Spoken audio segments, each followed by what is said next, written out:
Pensa Brasil, com Rodrigo Aidar. Rodrigo Aidar, boa tarde, Pensa Brasil. Eu estava vendo uma história muito louca, né? O presidente Jair Bolsonaro, ele não usou máscaras e tal, e isso virou uma mega de uma discussão que foi parar no Supremo, aí foi bater, a Procuradoria se manifestou, e aí o que a Procuradoria disse? Que isso aí tudo bem, vamos em frente, não tem problema nenhum. Vem cá, conta pra mim. Como é que a lei consegue, leis claríssimas, para usar máscara, ponto. Aí o presidente não usa a máscara e aí ele é diferente dos outros que usam a máscara? Eu não entendi. Explica pra gente essa história, porque essa história tá muito confusa. Salve, Eneg, salve, Débora, um salve pro ouvinte. É difícil explicar, viu, Eneg, certas coisas. A subprocuradora-geral da República, Lindora Araújo, ela se manifestou de forma contrária a 2 pedidos de investigação feitos por partidos políticos contra o presidente Jair Bolsonaro.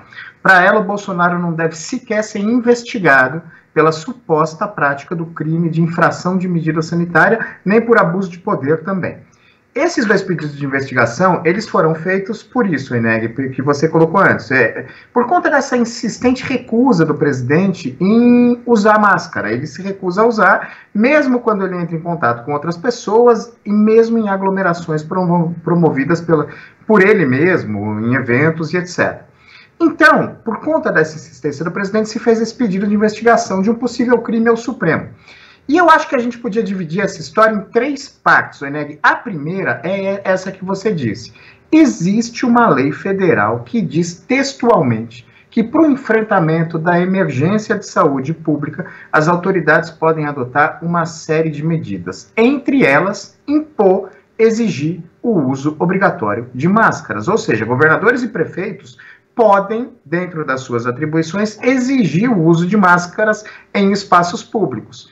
A lei vale para todos, Eneg. Para mim, para você, para a Débora, para o ouvinte e para o presidente da República. Parece que há uma certa confusão. O presidente da República ele tem prerrogativas especiais para responder a ações. Mas ele não tem imunidade penal e nem autoridade, não pode usar autoridade para descumprir uma determinação legal. Inclusive, na lei de abuso de autoridade, há um crime.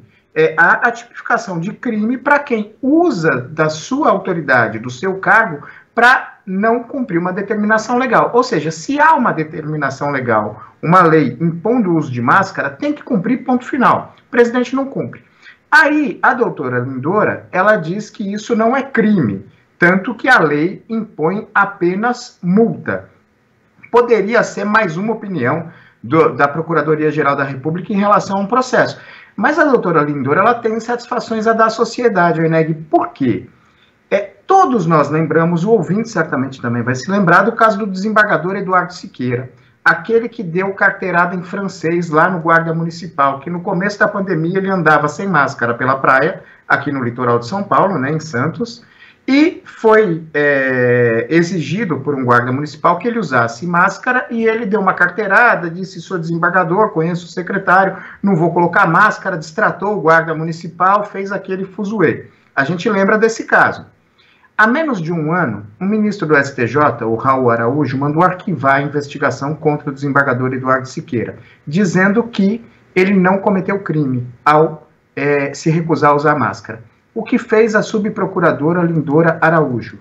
Recorreu dessa decisão, Eneg.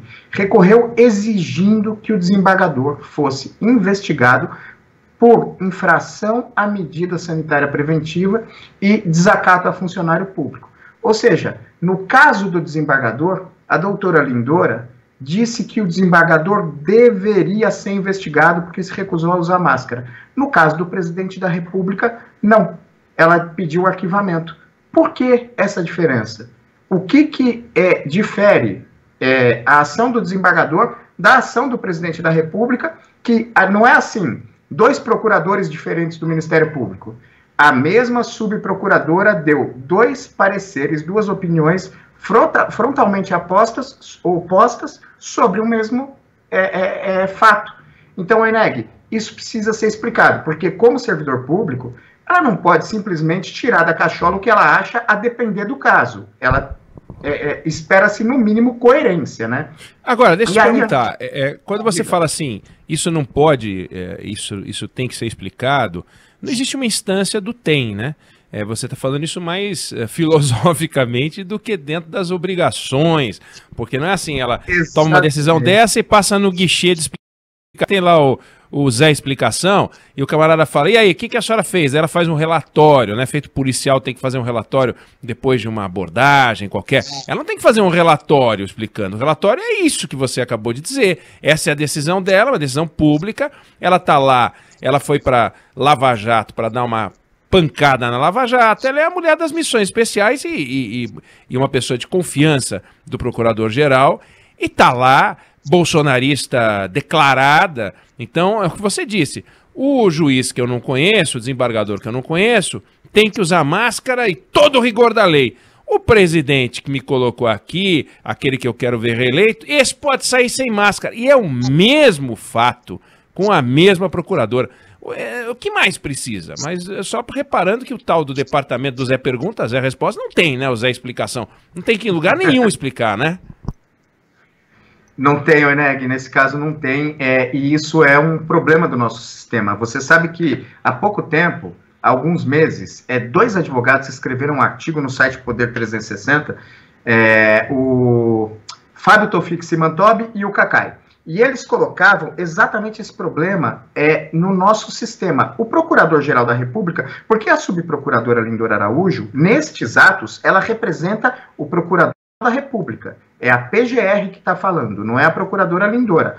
E, neste caso, tem poder incompatível com a vida republicana. Eles defendiam que depende só dele abrir processo criminal por crime comum contra o presidente da República. E se ele quiser pedir o arquivamento do inquérito ou ficar com o inquérito aberto ad eterno, não há nada que aconteça efetivamente. Isso se verifica também em pareceres, em opiniões do Ministério Público e em outras esferas. É preciso, quer dizer, em outras esferas não. Por exemplo, se o Ministério Público de primeira instância determina um arquivamento, você há possibilidade de recurso. Você consegue recorrer a outras instâncias. Isso não acontece com a Procuradoria-Geral da República. Então, de fato, está na hora de repensar essa concentração de poder. Esses 2 advogados, inclusive, colocavam isso no artigo, Eneg, que é preciso, pelo menos, repensar os limites da manutenção no cargo, a possibilidade de recondução, usar alguns instrumentos para que, assim, este cargo não seja usado dessa forma, ao meu bel prazer. Se eu quero agradar o meu presidente, eu digo que ele não cometeu crime nenhum.